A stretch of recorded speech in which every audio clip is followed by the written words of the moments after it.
I always had a dream of building the perfect beast, i.e. the perfect cow, and people can look at that however they want to. I'm not saying I built the perfect cow with this Graze Master deal for everyone on earth.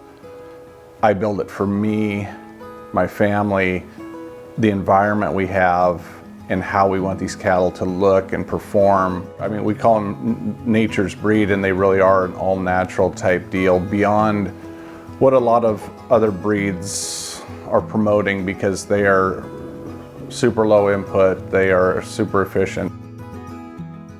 So we started this back in '84, doing a lot of different things. We were longtime registered Hereford people. The efficiency wasn't there. We wanted cattle that performed very well in low input environments. We wanted cattle that calved on their own, small calves, birth big calves when they're coming off the cow, really hands-off type cattle. And my dad, who passed away 12 or 13 years ago, he always said, I'd love my own breed of cattle, and I would love for these cattle to really work for us. And that was really, we'd been trying to do this breed and doing all these tests on different combinations and things. And I'm like, Dad, we just need to start, let's just do it. So we took away all the crutches. These cattle never receive grain. They don't receive hardly anything other than the grass or the forages that they graze year round. And yes, we have to feed some hay if we get into some cold, super cold or snowy conditions. So we eliminated all the things that were really draining us financially.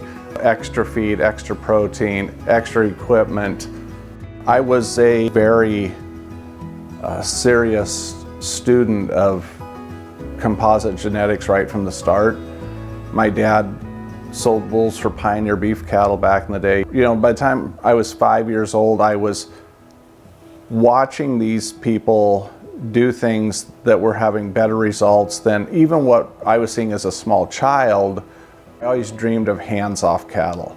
I just dreamed of just going out there, and the only thing I ever had to do with them was move them to a new paddock and just visually enjoy them. Not running them through the chute a million times. I got to see some of these people and companies doing really cool things with the composite, and that led us to changing. About 1984, I met one of my good friends and mentors, Frank Padilla at Schroeder Cattle Company, who really instilled the value in me of these composite genetics and how they work and how they work for you. So he was a huge mentor in that, along with my dad, Kenneth Ficke, on let's try to build this perfect breed for this area. We tried a lot of different combinations that didn't work. We tried a lot more things that didn't work than did.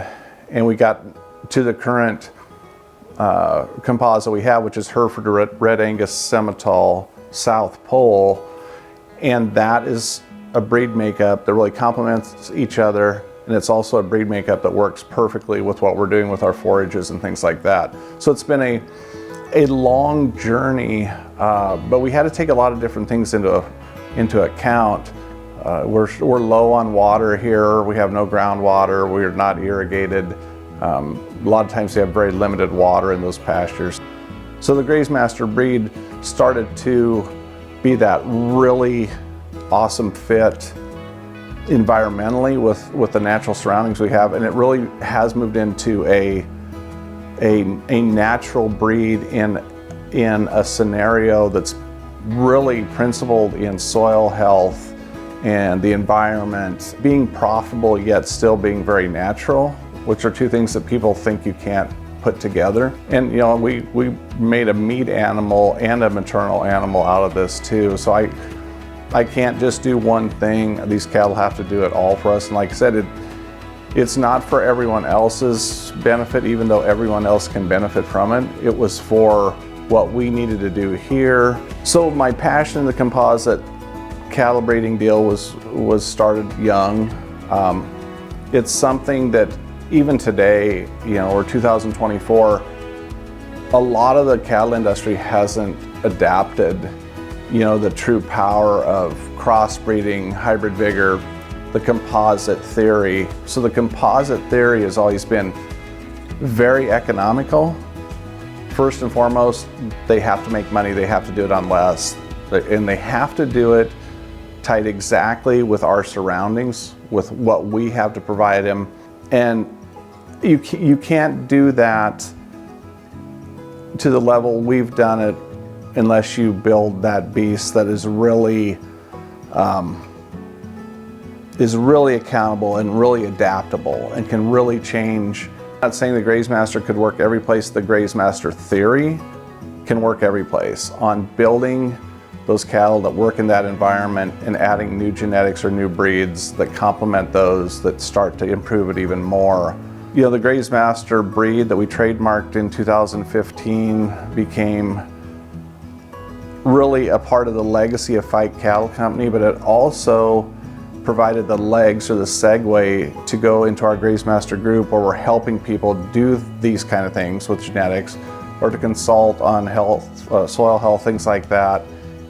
We're really in tune with the needs of what people need in a community-based type scenario. And it really starts with everything they're doing on the farm or ranch. Like I've always said, if we don't get this generation right, the next ones are doomed. And so when we think about how do we get to legacy, well, you screw up a lot. You make good decisions, and you understand that it has very little to do with buying the next piece of ground or finding that next great herd bull or whatever piece of equipment. What I want to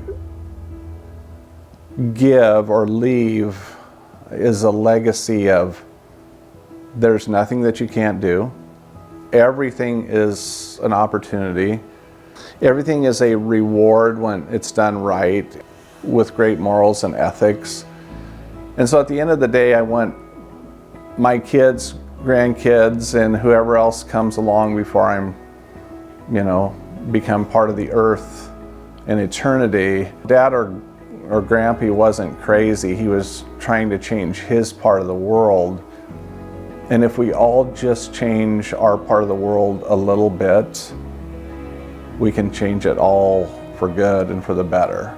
So the legacy is in the education, and it's in the true understanding of how everything needs to be balanced. And once we take something out of balance, we fight against it all. So for future generations, you've got this. We're trying to make it better now, and it's all going to be okay.